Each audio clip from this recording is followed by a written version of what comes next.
Alright, so I'm Adam Khoo. I'm the founder of Piranha Profits, and I'm here to answer some spicy questions that you've always wanted to ask.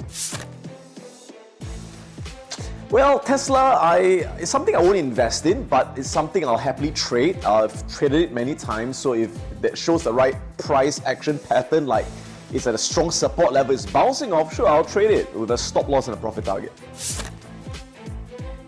It's a bit short, so I'll give myself about 10 years, and then what I'll do is that I'll focus on the highest quality growth stocks. At the same time, I will use a lot of option strategies to generate a lot more higher returns and income to get outsized returns to achieve that in less than 10 years. Craziest thing I've seen in the investment world, well, I've seen a lot of crazy stuff, right?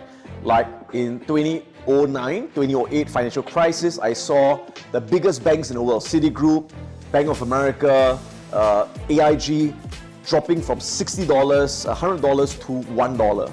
So when that happened, I realized that anything can happen in the market, anything can happen. So always make sure that you are prepared for anything. No, I won't consider hedging because I used to hedge in the past. And I found that by hedging my portfolio, that reduced my returns in the long run. Because if you hold on to very good companies, in the long run, they will always go up as a portfolio. So hedging may make you happy in the short term because if the market goes down, it may make you a bit of money, but long run, it actually drags down your returns.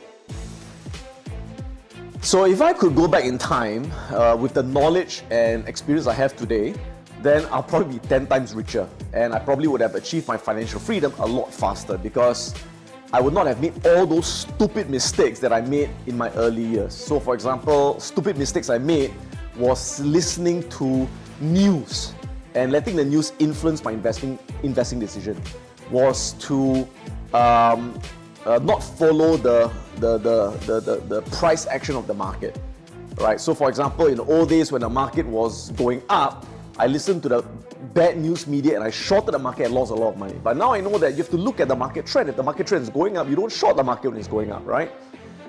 In the past, I used to buy lousy companies because I thought, oh, so cheap, so I bought it. But over time, I realized that, a cheap crap is still crap.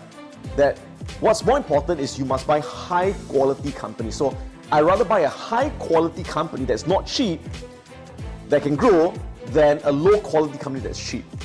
So these are some of the things I would do very differently. Well, right now, about dry cash, about at least 20%. There's no reason, it's just something I feel comfortable with. I actually have no concerns because I believe that in the long run, the stock market, specifically the US market, will always go up. So I know that if I hold the index ETF or I hold a portfolio of great companies, there's really zero worry. And that's why when the market goes up and down in the short term and people all freak out, I don't freak out because I know it's going to go up eventually.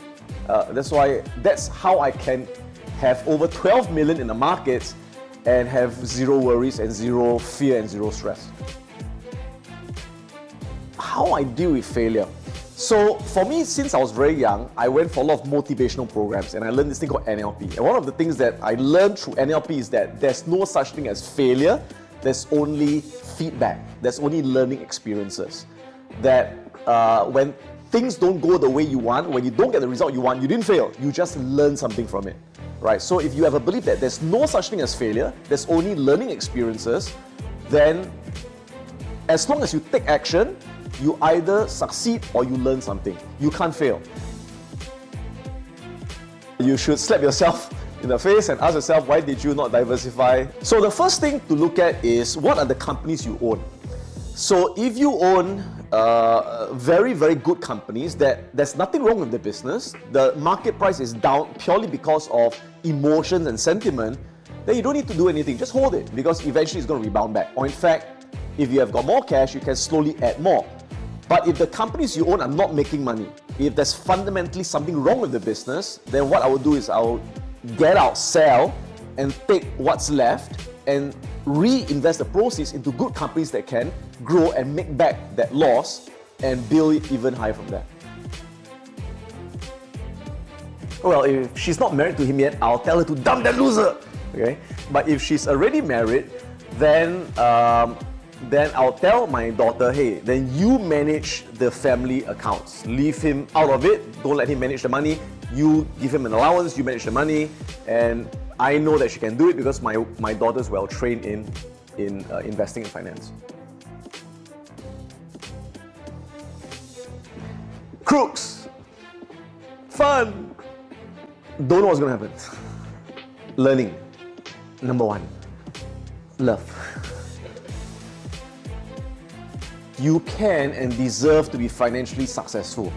But to be financially successful, remember that it doesn't happen by chance, it doesn't happen by accident. It's not that every day you work hard, and one day you wake up and say, my God, I'm financially free. It doesn't happen that way. Financial success happens because one day you made a choice, made a decision that I want to be financially free in 10 years or in 7 years, whatever it is, and then you take massive action to execute that plan every single day. And that's how it happens. So if you want to ask more questions, you want to learn a lot more, I look forward to seeing you in my live webinar at the Black Market event.